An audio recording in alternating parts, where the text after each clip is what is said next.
انصاف کے اس کٹہرے میں آج ہم پاکستان کی افسر شاہی یعنی بیوروکریٹس اور سرکاری ملازمین کو ہی ڈسکس کریں گے اور اس بات کا جائزہ لیں گے کہ کیا واقعی ہمارے ملک کے سرکاری ملازمین برے اوزار ہیں اور کیا واقعی وہ ملک کی ترقی کی راہ میں روڑے اٹکاتے رہے اور کیا واقعی وہ جو حکومتیں تھیں عوام سے کیے ہوئے وعدوں پر ان کو عملی جامہ پہنانے کی راہ میں ان کے لیے وہ رکاوٹیں پیدا کرتے رہے.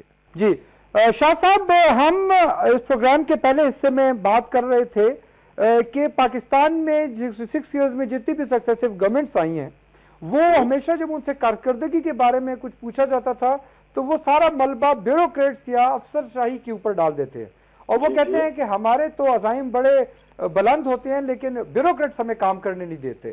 تو مجھے یہ بتائیے، آپ خود ایک سابق بیوروکریٹ رہے ہیں، سسٹم میں رہے ہیں اور ابھی بھی آپ کی ریسرچ ہے کافی انگلینڈ میں، تو مجھے آپ اپنے ایکسپیرینس سے بتائیے کہ کیا واقعی پاکستان کے سرکاری ملازمین جو ہیں وہ برے اوزار ہیں گورنمنٹ کی مشینری میں، دے آر بیڈ ٹولز؟ شکریہ ویسو صاحب، یہ آپ نے بہت ہی امپورٹنٹ سوال اٹھایا ہے.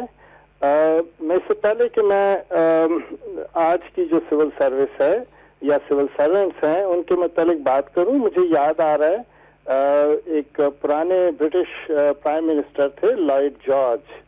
انہوں نے 1922 میں اس وقت کی جو برٹش پارلیمنٹ تھی وہاں تقریر کرتے ہوئے کہا تھا کہ یہ جو ہماری انڈین سول سروس ہے، کیونکہ اس زمانے میں تو ظاہر انڈین سول سروس ہوا کرتی تھی، that is the steel frame جس نے پورے برٹش راج کو اکٹھا رکھا ہوا ہے. حقیقت یہ ہے کہ نہ صرف اس وقت بلکہ اگر پاکستان میں جو مختلف تجربات ہوتے رہے ہیں، کبھی آرمی ڈکٹیٹرز آئے، کبھی سویلین ڈکٹیٹر بن گئے اور نئے نئے تجربات کرتے رہے، اگر کسی ایک انسٹیٹیوشن نے پاکستان کو سنبھال رکھا ہے تو وہ کریڈٹ دینا چاہیے سول سرونٹس کو کہ انہوں نے سنبھال رکھا ہے. لیکن یہ کہنے کے بعد یہ بھی حقیقت ہے کہ اس اسٹیل فریم کو زنگ بھی لگا ہے اور وقت کے ساتھ ساتھ اگر اس کی تطہیر نہ ہوتی رہے، اس کی مرمت نہ ہوتی رہے، اس کو اگر بہتر نہ بنایا جائے تو یقیناً کچھ شکایتیں اس سے پیدا ہوتی رہی ہیں اور کچھ بجا بھی ہیں. لیکن یہ کہنا کہ پاکستان میں جتنے مسائل ہیں ان کی جڑ یا ان کی ذمہ دار سول سروس ہے تو وہ یقیناً اپنی کوتاہیوں پر پردہ پوشی ہے اور بجائے اس کی کہ وہ جو ریئل کازز ہیں ان کو ڈھونڈا جائے، آپ ملبہ کسی اور پہ ڈالنا چاہ رہے ہیں. حساب سے ایسا نہیں ہے. سول سروینٹس تو بالکل کسی بھی حکومت کے ہاتھ پیر ہوتے ہیں. جو ذہن سوچتا ہے، جو ذہن حکم دیتا ہے، ہاتھ پیر وہ کرتے ہیں.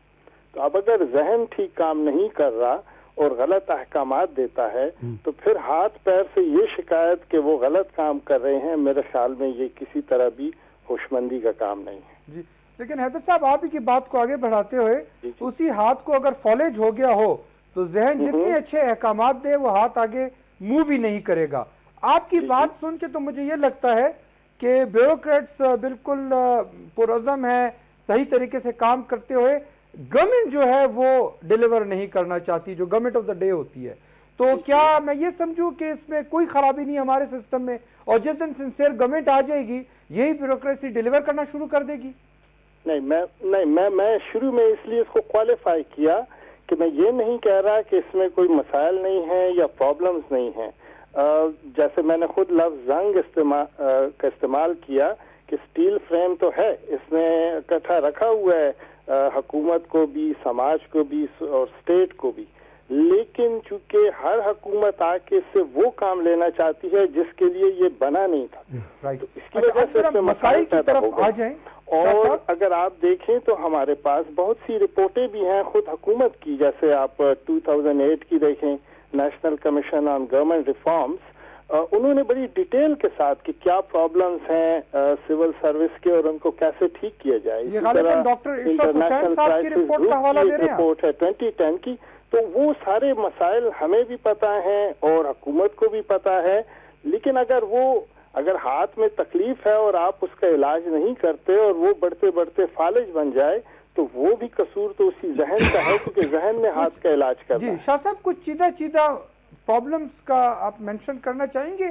موٹے موٹے ایسے کون سے 3-4 پرابلمز ہیں جو ایک سرکاری افسر بیوروکریٹ کو حائل ہوتے ہیں؟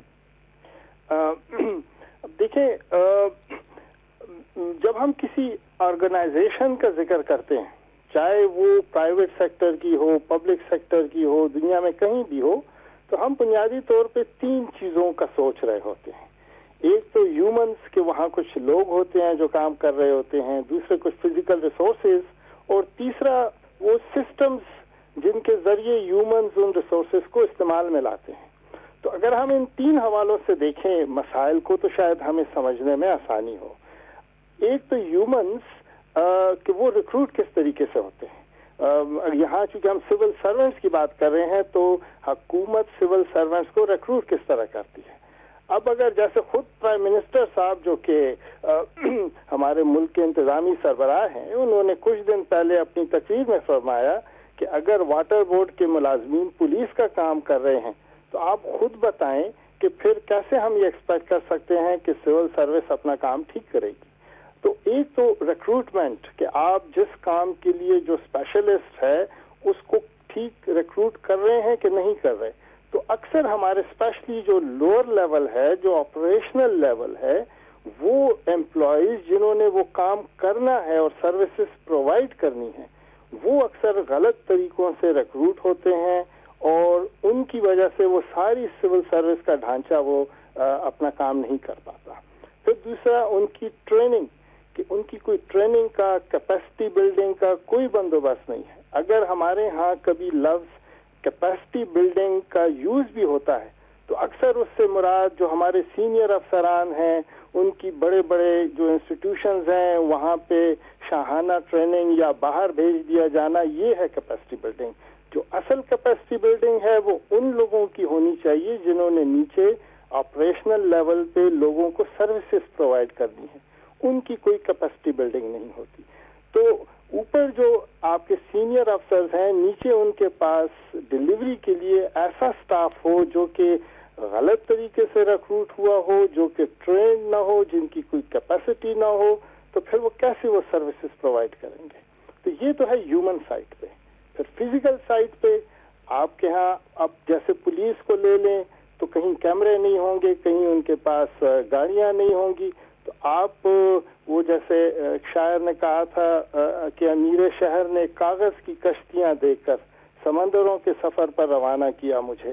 تو ہم اپنے ان سول سرونٹ سے پھر یہ بھی ایکسپیکٹ کرتے ہیں کہ وہ ہمیں بڑے بڑے کام کر کے دیں جبکہ ہم ان کو ان کی ضرورت کی جو فزیکل ریسورسز ہیں وہ پرووائڈ نہیں کرتے.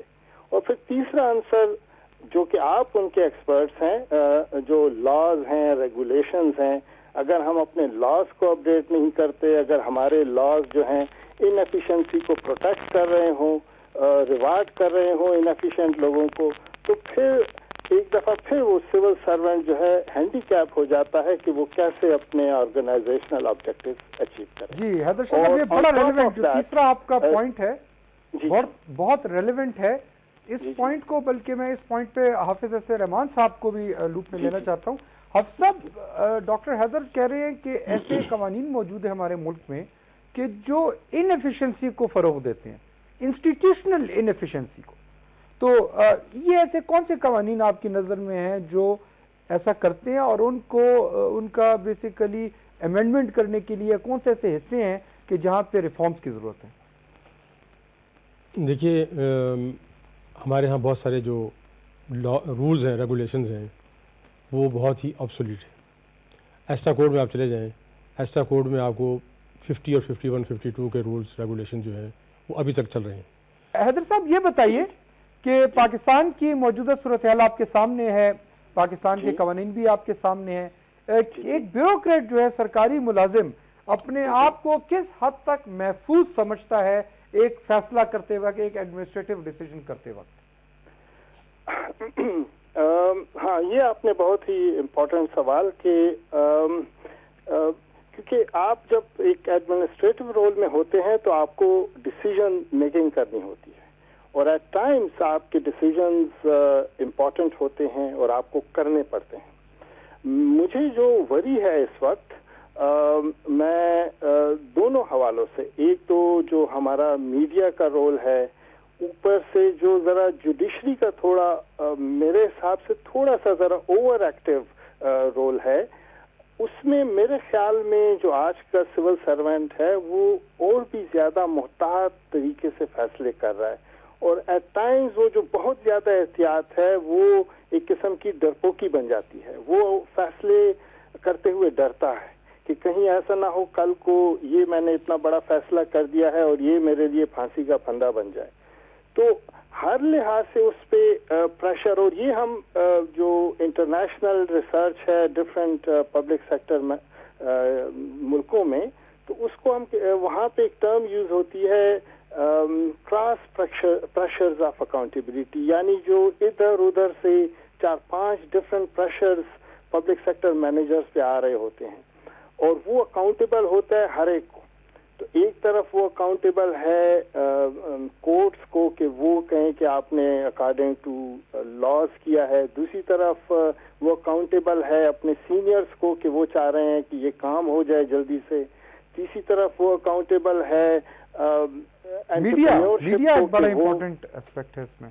جی، تو اس کی وجہ سے جو آج کا پبلک سیکٹر مینیجر ہے وہ بہت زیادہ انڈر پریشر ہے، اور اس کی وجہ سے بعض اوقات ایسے فیصلے بھی ہوتے ہیں کہ جو کہ ویل انٹینشن ہوتے ہیں لیکن ممکن ہے وہ غلط ثابت ہوں.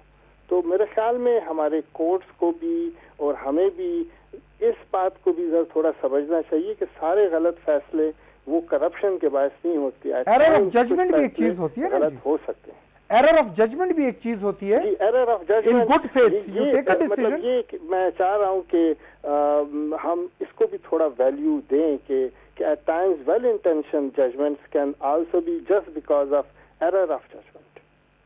جی حافظ صاحب، آج ڈاکٹر حیدر علی شاہ صاحب، جی یہ بتائیے کہ ابھی آپ نے حافظ صاحب کو بھی سنا، ان کے خیال میں وہ لائن ابھی تک کراس نہیں ہوئی جوڈیشری کی طرف سے کہ جہاں پہ جوڈیشری اوور کم کر لے یا انٹروڈ کر لے ایگزیکٹو فنکشنز کے اوپر. What is your comment on that? جی نہیں، پرفیکٹلی اگری.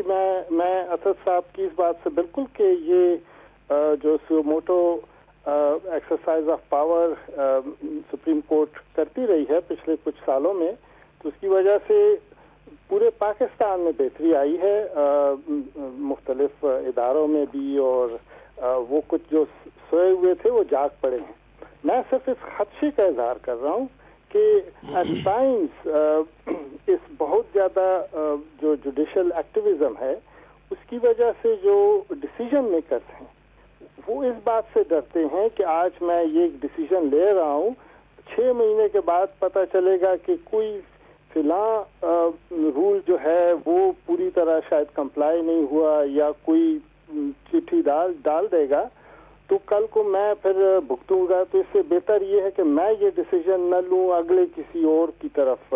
وہ جس طرح جب شروع میں جنرل مشرف نے نیب کا ادارہ بنایا تھا تو اس کے ڈر سے ہی لوگ ڈیسیژنز نہیں کرتے تھے، بالکل کام دفتروں میں رک گیا تھا. ایگزیکٹلی. تو میں سر اس کا حل بتائیے، اس میں آپ مجھے بتائیے، بینگ این ایکسپرٹ حیدر صاحب، آپ مجھے بتائیے اس کا حل کیا کیا جائے عدالتوں کا کیا آگے ایسا اقدام کیا جائے کہ اس سے بیوروکریٹس کا کانفیڈنس نہ خراب ہو ڈیسیژن میکنگ پروسیس؟ نہیں، وہ جیسے میں نے شروع میں عرض کیا کہ شاید اگر عدالتیں خود اس بات کو ذرا ریگارڈ دیں کہ ہر غلطی آٹومیٹیکلی کرپشن نہیں ہوتی، ایرر آف ججمنٹس اور جو مینیفیسٹ ولفل کرپشن ہے، اگر وہ ان دونوں میں ذرا فرق رکھے اور یہ حوصلہ دے جو پبلک سیکٹر کے مینیجرز ہیں سینئر، کہ ان کی ہر غلطی کو آٹومیٹیکلی ٹرانسلیٹ نہیں کیا جائے گا ایز